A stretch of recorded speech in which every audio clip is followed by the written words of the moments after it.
Doing some work on a 2006 Jeep Wrangler with a 4-liter straight 6 in it. Problem with this is it started throwing P0700 codes and doing a weird shift. You'd be going down the road and it would drop into a lower gear and you'd get into what they call the limp home mode. You could pull off to the side of the road, turn it off, turn it on, and everything would be fine. Check the code, it was always coming up a P0700. Made some calls, did a lot of research. The WRANGLERFIX guys down in Florida are sending me a PCM that's coming today. This is the old PCM. These things are notorious. I don't know how this thing made it this long, but this is a 20-year-old Jeep with the factory PCM still in it. And it decided to fry itself with me. So we're going to be replacing this and putting a new PCM in. It's pretty easy. First thing you want to do is unhook your battery cables. Then you're going to go and you're going to unhook these plugs going into the PCM.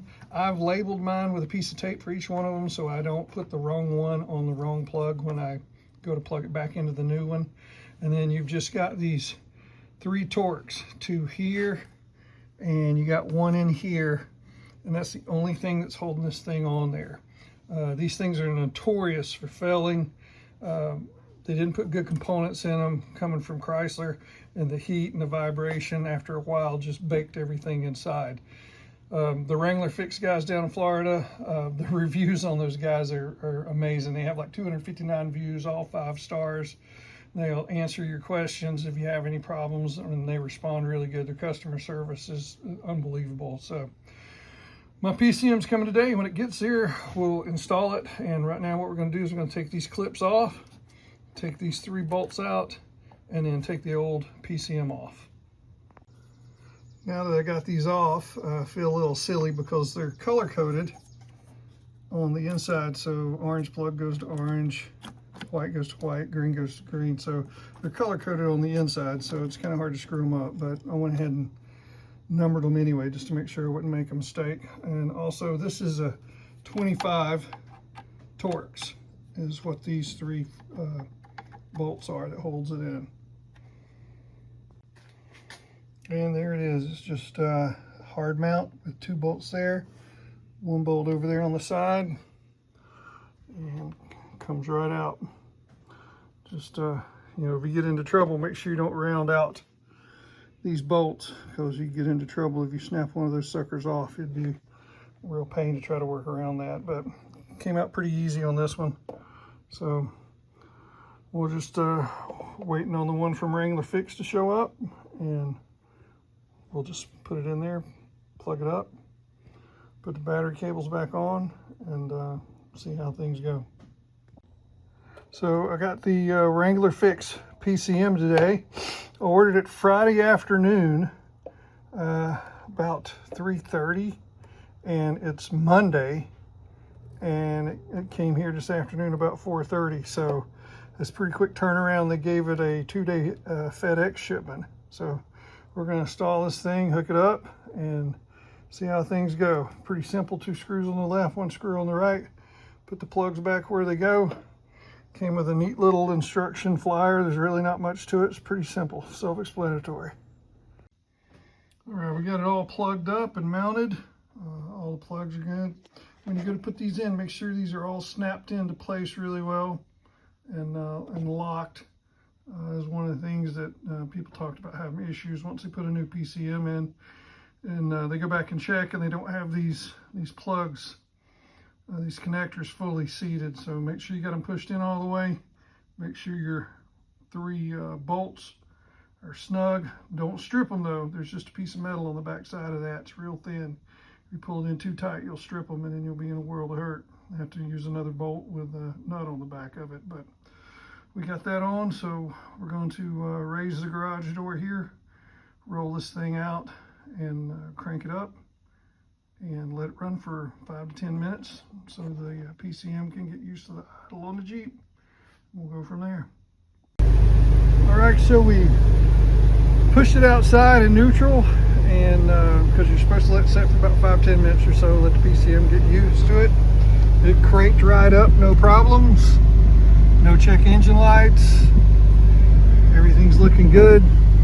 RPM's a little high there at about 1100. We'll see if that comes back down after it idles for 5 or 10 minutes, and then we'll take it a ride and see how it does.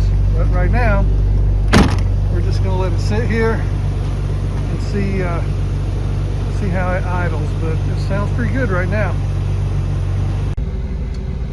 All right, so we've had it idling for about 10 minutes, and the RPM has slowly come down to about right there. We're just under 800 RPM, I'd say. Everything's running smooth.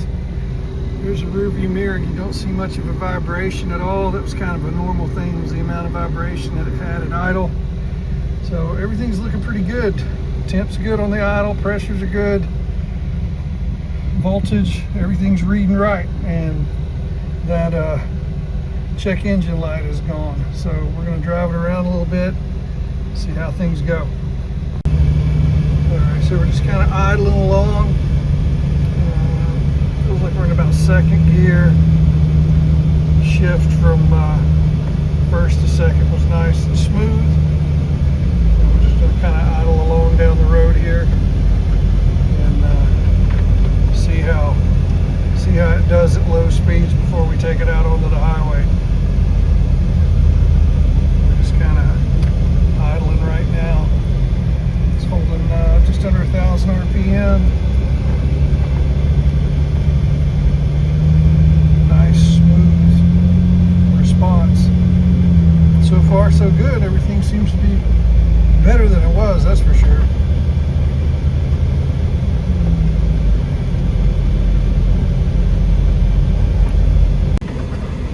Alright, here we go. The nice little cruise around the loop went well. Shift seemed smooth.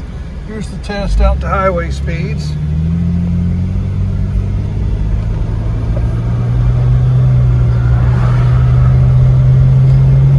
Pulling up a hill here, and there's a check engine light. I wonder what that's coming from.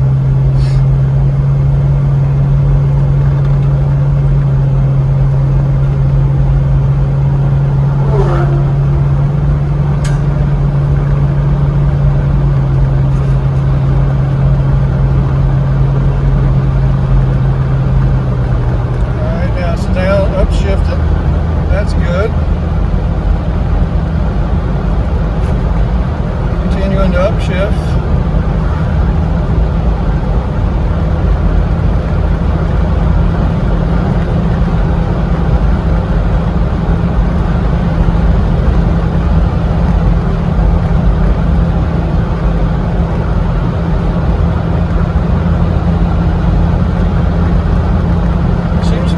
Smooth and shifting good. It'll be interesting to see what the code is on the light.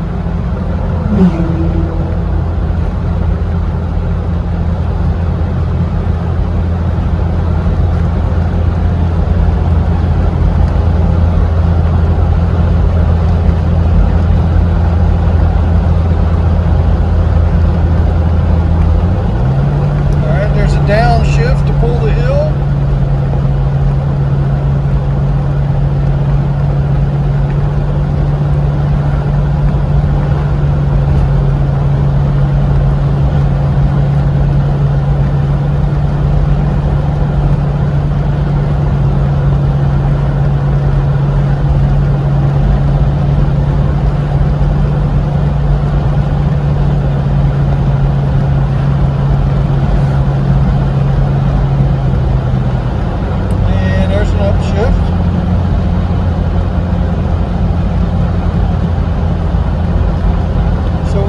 The limp home issue that where it was rapidly downshifting and then staying in second gear with high RPMs. So all the shifting on the transmission seems to be going good. We'll go back and see what this check engine light is. Alright, so we changed out the PCM here with WRANGLERFIX. Took the Jeep for a couple of runs. Idles great, runs great, shifts fine, but it threw a check engine light with a code of a P0016, which is basically saying there's a cam crankshaft sync issue. The guy at WRANGLERFIX called him, got a response right back, said that it just needs to be relearned. This needs to have a relearn done on it, and it only takes about 5 or 10 minutes to have a shop do that, but you got to have a special code or a special computer tool to get it to reset. Also, I was talking to him, and he said that the original OPDAs are garbage. Looked it up. Yep, sure enough, a bunch of these original OPDAs have all kinds of problems. They got a hardened gear on the bottom, which wears out your crankshaft, and the top bearing on it doesn't get any oil and seizes up. Check this one. Sure enough, this is manufactured by the company that made the original OPDAs on them, and so we're going to swap that out. Ordered a brand new Crown OPDA. These get really good reviews. They fix that issue with lubrication getting to the top bearing, and we're just going to disconnect the wiring there. Use the original wiring, because there's tons of reviews and stuff on YouTube and the internet saying that the new wiring system and sensor doesn't work worth the crap. So keep your original. We're just going to take that off, make sure timing's set on this, and then we'll put the new one in. And there's a whole series of events and tons of YouTube videos showing you exactly how to put this in with timing and everything like that. So I'm not going to go down that rabbit hole with you guys. There's plenty of that information out there. I'm just showing what's going through the process of getting this PCM in, and what you might have to do if it doesn't understand the sync. Also, if you have this original one, please get it out of there and get you a new Crown. I don't understand how Jeep didn't have a recall on this thing, knowing that you got bearings that aren't getting lubricated. So we're going to replace it with the Crown, get it in there, and then Thursday we have an appointment to get the PCM relearned for the sync on the camshaft. So I got the cover off of this, and I got pretty lucky. This hole looks like it's going to be pretty close. I don't have to do much to line it up, but look at all the garbage in there coming up around that shaft. This is the original OPDA, and I'm guessing that top bearing is just eating itself. So we're gonna pull this thing out of here and put a new one in. But that hole is really close to being lined up with where it needs to be. That's awesome. It's not going to require a whole lot of adjustment. All right, we got our OPDA set to where the holes are lined up. I got a rod down through there to make sure the holes are lined up with the housing and the wheel. We're top dead center, and we're going to go ahead and take this retaining clip off down there that's holding that thing in. You can see it there just underneath the edge of the housing, and they say this is the hardest part of this whole project, is getting that clip off and on. I believe it's a 13 millimeter, and then we'll slap our new OPDA in there. So we're looking pretty good on this old Chrysler OPDA. Abbreviations are hard. I don't have any chips or anything bad looking on the gears here. There's not any vertical play up and down in the shaft, so that's good. It doesn't look like that it's caused any damage. We'll look down inside the crankshaft here in a little bit and see what the crankshaft looks like. But we got the old one out, and let me tell you right now, the biggest headache's going to be the little retaining bracket. This guy right here, there's just no easy way to hold that. But I managed not to drop a screw or a bolt, which is pretty impressive. But we'll put the new one in. So looking down in here at the gears on the shaft, they don't look chipped or worn. Everything looks pretty good. If I can hold the steel, the angle's pretty rough, but everything looks okay there. I think the shaft is fine. The old gears on the PDA looked okay. Didn't see any weird stuff on it, so I think we may have got that thing out before it did any damage. All right, we got the new Crown OPDA in there, and getting it lined up was easy. But man, oh man, that clamp down in there and that bolt, a freaking nightmare. I was lucky. It's probably the 5th attempt. I got everything lined up and managed to get it clamped down, and only went fishing for the bolt and the clamp maybe twice with the magnet. But that is a special place in hell for the guy that designed that. It's a pain to get it to line up, and you really can't get your hands in there to tighten that sucker down. But we got the new OPDA. God, I'll never get that right. This old pressure drive assembly, we got the new crown in, and we're using our stock sensor because everybody says these last longer and are much better than the ones that come with it because they fail in like 3 to 6 months. So we'll fire it up, see if she runs. All right, so to finish things up here, we replaced that OPDA in this.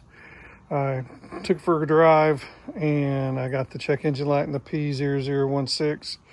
Took it for another drive, got the same thing. So I set up an appointment with a shop to have them relearn the cam and crankshaft sync. And on the day that I got in the Jeep to drive it to the shop, the computer had relearned it itself and cleared the code, and the check engine light didn't come on. And the thing has been driving fantastic ever since we changed out the PCM. And of course, putting in that crown OPDA is gonna give us a little more longevity than the standard stock OPDA. But the shop looked everything over. They didn't find anything other than a little bit of play in the suspension up front, which they said wasn't, any big deal right now, but eventually the wear would get worse. But as far as the PCM and the OPDA, all the problems are solved. Things running great. I mean, it is running really, really good. I'd say looking at a 20 to 25% increase in acceleration, and it is running super, super smooth with really, really smooth transition shifts. So very happy with WRANGLERFIX. Those guys are awesome. Can't tell you, anything but good stuff about him. Mark was an awesome guy. He explains the whole process and what the PMC does. So if you have any questions or any problems with your PCM or your Jeep's doing some weird codes, give Mark a call at WRANGLERFIX. You can check them out on the internet at WRANGLERFIX.com. 5-star reviews on Google. Awesome guys.